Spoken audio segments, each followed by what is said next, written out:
Vamos agora ao segundo ponto. Quem são os místicos? João da Cruz é, em minha opinião, um autor insuperável. João da Cruz. Superando Atanásio, Agostinho e Tomás de Aquino. Nossa, que absurdo, né? Igualando-se somente ao apóstolo João, Paulo de Tarso e William Lane Craig. Se você considera essa afirmação absurda, convido-o a estudar mais atenciosamente esses dois autores cristãos. Lembrando que Paulo de Tarso e o apóstolo João são autores bíblicos e possuem autoridade canônica. Agostinho e Tomás de Aquino possuem respaldo da tradição. Contudo, os dois autores citados não podem ser subestimados. Refiro-me à força de seus pensamentos para a vida da Igreja.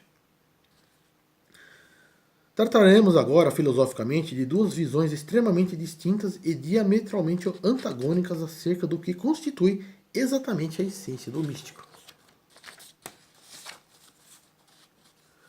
O primeiro conceito diz respeito à ideia de que o conhecimento disponível para o homem deveria ser atingido necessariamente por uma via fechada em si mesma, disponível apenas a uma elite espiritual, o qual inseriria o indivíduo em uma experiência capaz de expandir a consciência para um saber antes inimaginado, capaz de instigar a curiosidade e de produzir o fascínio e a ideia de que o indivíduo poderia emergir no cosmos e assim atingir a totalidade, tornando-se um com o todo, com o Deus cósmico, através de um saber que já era disponível em religiões mais distantes e antigas. Esse é o primeiro conceito. O segundo conceito diz respeito à ideia de que os verdadeiros místicos seriam pessoas como Irmã Dulce, John Wesley, Francisco de Assis e David Livingstone, expoentes da vida mística ativa, e cristãos como Teresa de Ávila, Teresa de Lisieux, Edith Stein e Paulo da Cruz, destaques da vida mística contemplativa, que tem como expoente fundamental o eminente místico carmelita João da Cruz.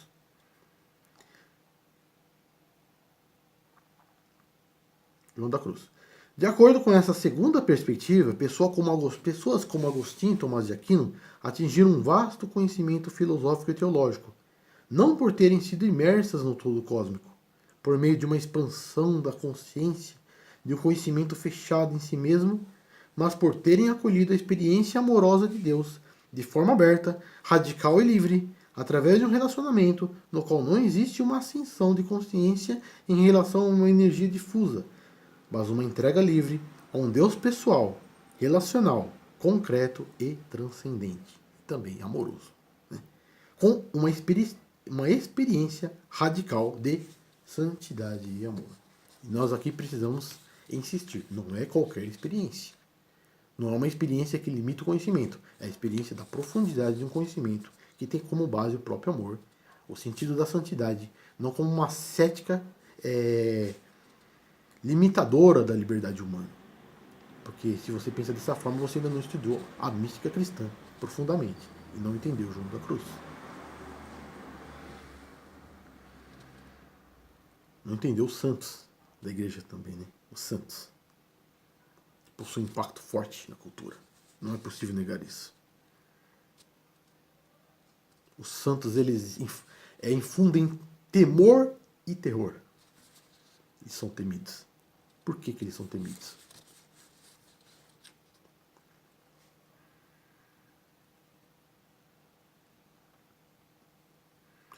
Nesse sentido, enquanto no primeiro conceito prevalece a curiosidade e o desejo de se atingir o saber de um Deus cósmico, no segundo conceito prevalece a adoração e o desejo de relacionar-se com um Deus pessoal de forma aberta e livre. Do ponto de vista filosófico, não é difícil perceber que o primeiro conceito carece de solidez no que tange a questão do relacionamento, pois se o Deus que eu busco está relacionado ao cosmos, a energias desconhecidas e à própria natureza. Também podemos dizer a instigação da curiosidade, né? Do que não é bem conhecido, né? Não existe a perspectiva de qualquer relacionamento. Estamos falando de relacionamento místico, misterioso, profundo e amoroso, aberto, né? Livre. Uma outra especificidade, né?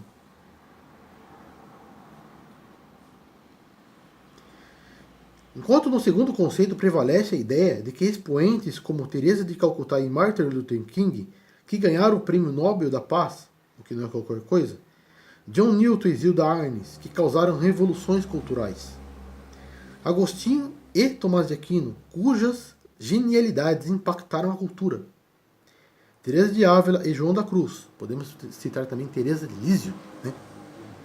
Que construíram filosofias místicas, ou para citar um exemplo mais contemporâneo, William Lane Craig, que vem destruindo o ateísmo.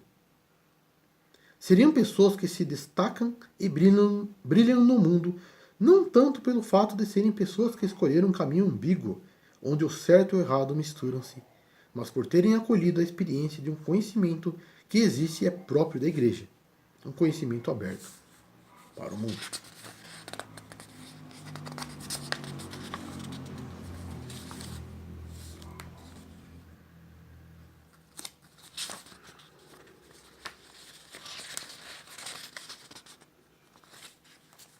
Terceiro ponto.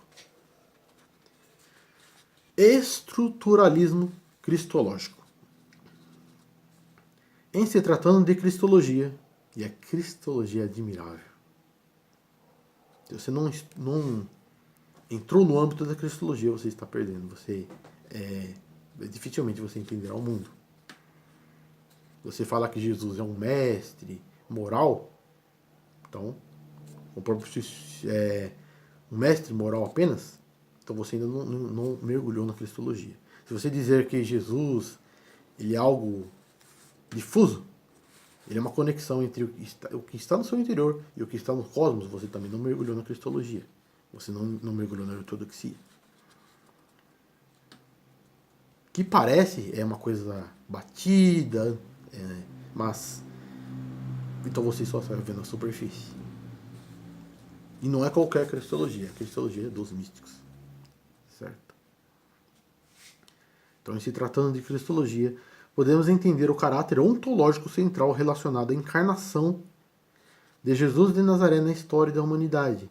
Isto é, o fato de que o Verbo que se encarnou é, por assim dizer, a própria estrutura do mundo, não de forma panteísta, mas no sentido de que é quem concede identidade a uma criatura que pode reconhecê-lo, a partir do fato de ter sido por ele criada e amada.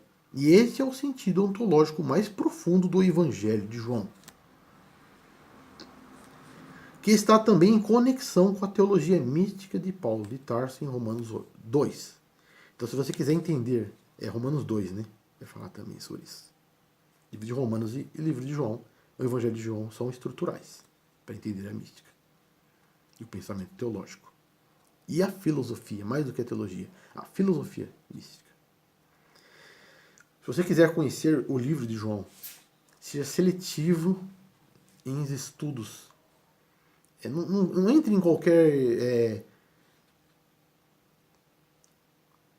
apresentação superficial que supostamente está ali mostrando uma profundidade, mostrando conceitos que podem ser aprendidos de forma leve, de forma superficial. Não. Você precisa ler, ter contato direto com o Evangelho de João. Faça essa experiência, leia o livro em um contato imediato. Depois você procura os autores. O livro de João, Evangelho de João, você precisa ter esse contato imediato com o texto. Não buscar qualquer comentário. Vamos lá. Comentários de João, você deve buscar um que tenha uma certa erudição, que tenha um certo aprofundamento, não uma suposta apresentação popular e superficial do que está ali, né? Porque é a experiência imediata com o que realmente é Jesus, né? Então, procure conhecer o Evangelho de João, para entender a questão cristológica e ontológica, da cristologia, da estruturação, da qual estamos tratando, né? Então, isto é, Cristo é a própria estrutura do mundo, e exatamente por isso ele pode ser reconhecido por aquele que foi por ele criado, não como alguém estranho à experiência humana, mas como aquele que a inspirou. sendo aquele que dirige a história, concedido sentido à mesma, e não somente isto, mas sendo também aquele que nela se encarnou, concedendo uma propriedade nova à humanidade, tanto em direção ao passado como em direção ao futuro. Pois transcendendo o espaço e o tempo, é aquele que se encarnou no próprio espaço e tempo, tornando toda a história, por assim dizer, cristológica em sua plenitude. Estruturalismo cristológico que pode ser bem conhecido na teologia mística joanina e paulina. Sabemos que os diversos movimentos humanistas históricos que se sucederam através de séculos afastaram a perspectiva da mística mais profunda, de forma que a Igreja hoje precisa de um fundamento que conceda sentido epistemológico e místico à sua própria história, através de um pensamento que estruture, de forma lógica e inspiradora, todo o sentido de o que é a Igreja em nosso tempo. Quais seriam esses fundamentos? Ora, o fato de que a filosofia mística é o que dará sentido ao período que sucede a pós-modernidade. E também o fato de que William Lane Craig e João da Cruz são unidos. Uma estrutura firme. William Lane Craig e João da Cruz são unidos, uma estrutura firme e segura para o mundo de hoje. E também o fato de que estamos construindo progressivamente a filosofia mística, que é o próprio sentido daquele que sucede a pós-modernidade. Não estamos dizendo que é o sentido do que sucede à modernidade. Estamos dizendo que é o sentido daquele que sucede à pós-modernidade. O que sucede à pós-modernidade? E é nesse sentido que entendemos claramente que a igreja linear histórica, sem rupturas, possui um conhecimento muito específico que pode ser sustentado filosoficamente com Craig e misticamente com o carmelita. Então é filosoficamente com Craig e misticamente com o carmelita. E também que a filosofia mística será construída não somente a partir desses fundamentos, mas também a partir de um caminho novo e próprio, pois é a proposta de um pensamento firme para as próximas décadas, o qual dará sentido a esse novo tempo, sendo não somente para a vida da igreja, mas também para a própria cultura. Qual seria, contudo, o conhecimento que é próprio da igreja e que tem sido sustentado através dos filósofos e dos místicos cristãos, através dos milênios?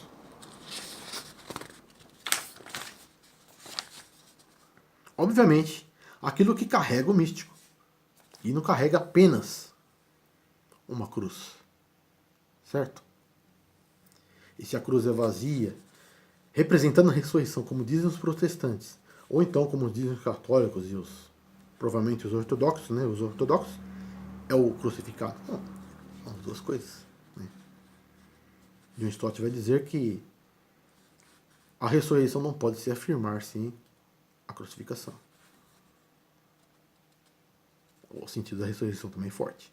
Então, são uma coisa só. Sofrimento e redenção. Mas o místico ele não carrega apenas uma cruz. É uma cruz que não é florida, né? É uma cruz desnuda.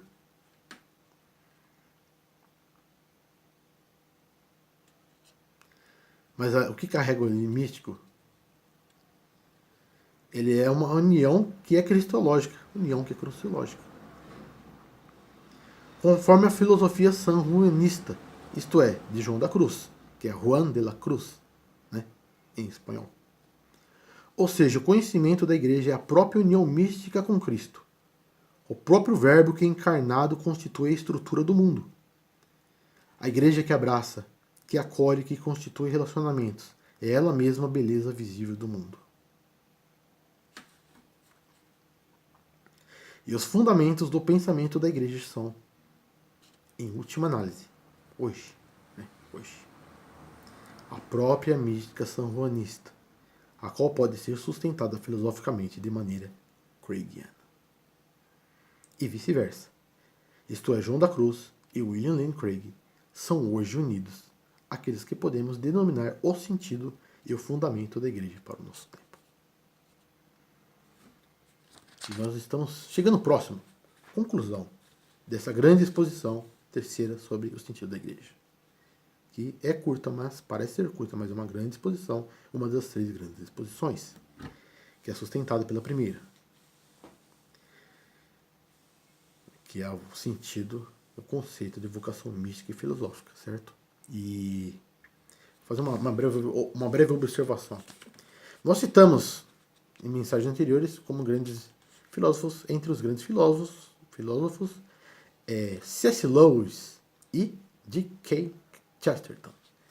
Mas nós estamos estudando mais atentamente os filósofos cristãos, e eu acredito que esses filósofos nós estamos colocando ele entre parênteses, né? Suspendendo os seus pensamentos, para estudar mais atentamente a literatura por eles produzida, né? No sentido literatura de ficção por eles produzida, né? Contos, romances, contos. E nós colocamos ele no sentido da ambiguidade, né? Então eles parecem ser um pouco ambíguos, né? Então ficamos com o Craig por enquanto, né? Vamos estudar mais atentamente. Hoje eu vejo C.S. Lewis e G.K. Chesterton como filósofos ambíguos. Filósofos ambíguos. Nós falamos sobre Descartes, Kant,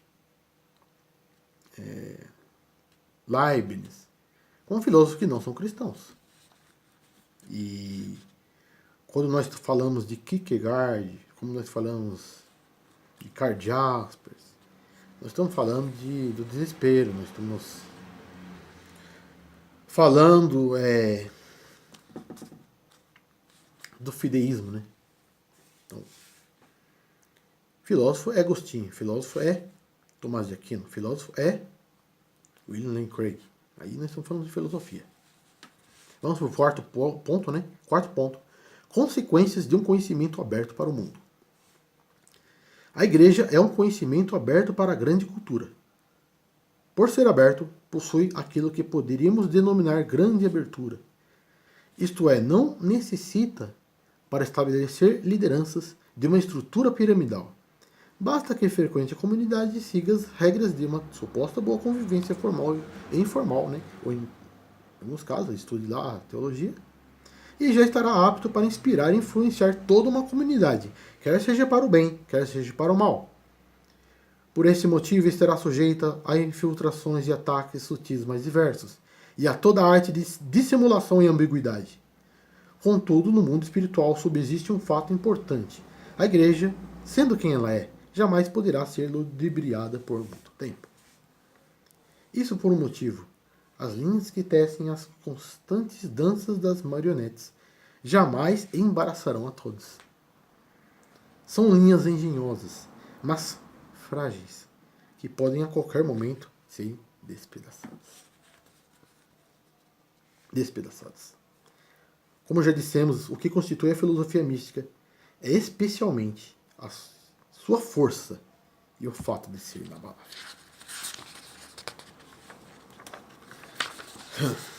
Vamos lá. Conclusão. Importante a conclusão, né? Essa apresentação encerra uma série de 3 grandes exposições místicas e filosóficas acerca daquilo que constitui o sentido para a igreja de nosso tempo. Incentivamos aos jovens e a todos os amigos das comunidades católicas, protestantes e ortodoxas que se dediquem ao pensamento, que encarem com coragem a aridez do pensamento secular. Esquece entretenimento. Entretenimento é só para você relaxar a mente. Estude filosofia. Estude história, principalmente filosofia. Que tenha um olhar crítico em relação ao entretenimento, como já falamos, que mergulhe em Teresa de Ávila e respire em João da Cruz. Também Teresa de Lísio. Que estudem William Lane Craig. Tudo que esse filósofo escreveu deve ser estudado. E nós vamos falar sobre ele em nossos cursos, né? Vamos falar sobre ele em nossos cursos. que estejam atentos ao que está ocorrendo na filosofia norte-americana e na apologética contemporânea, que apreciem a arte, a cultura, os monumentos culturais antigos, música, em especial música clássica, né? Ouçam música de adoração também, né? Worship, que se entreguem a Jesus com toda a alma, forças e mente. Que ouçam Hillsong, Kemuel, Aline Barros, Nívia Soares, Kelly Patrícia, Sueli Façanha, David Kinlan, Yavé e outros grandes grupos de louvor. Que procurem ouvir pregações inteligentes e que estimulem a reflexão, o pensamento e o desejo por Jesus. Não é sentimento, é vontade. Né? Fujam de pregações que reduzem a história, que entrem nesse biblicismo, nessa falsa visão do que é a Escritura, do que é a Bíblia. Não, a Bíblia ela está em contato com a história, com o mundo real. Você precisa estudar a cultura, você precisa estudar o mundo que Deus criou. Senão você não entende a própria Escritura. A Escritura ela não é uma fantasia, uma obra de ficção. Ela não conta paraísos desconectados da realidade. Ela está falando da história. E quem criou a história? Quem dirige a história? Nós falamos de estruturalismo cristológico. Então, pregações inteligentes, por favor. Que respirem Jesus. Que estudem os principais filósofos antigos, medievais, modernos, pós-modernos e os grandes filósofos cristãos contemporâneos analíticos de língua inglesa, que considerem a possibilidade de frequentar os nossos cursos, quando eles começarem a ser preparados, e para isso levará um tempo. Da Escola de Filosofia e Espiritualidade Eloi Lama Sabachthani. Escola de Filosofia e Espiritualidade Eloi Lama Sabachthani. E que enfrente a aridez desse mundo com otimismo, com força e com coragem. Nosso blog, andersonfranciscodacruz.blogspot.com. Nosso e-mail, neomedievalismo@gmail.com. Até a próxima.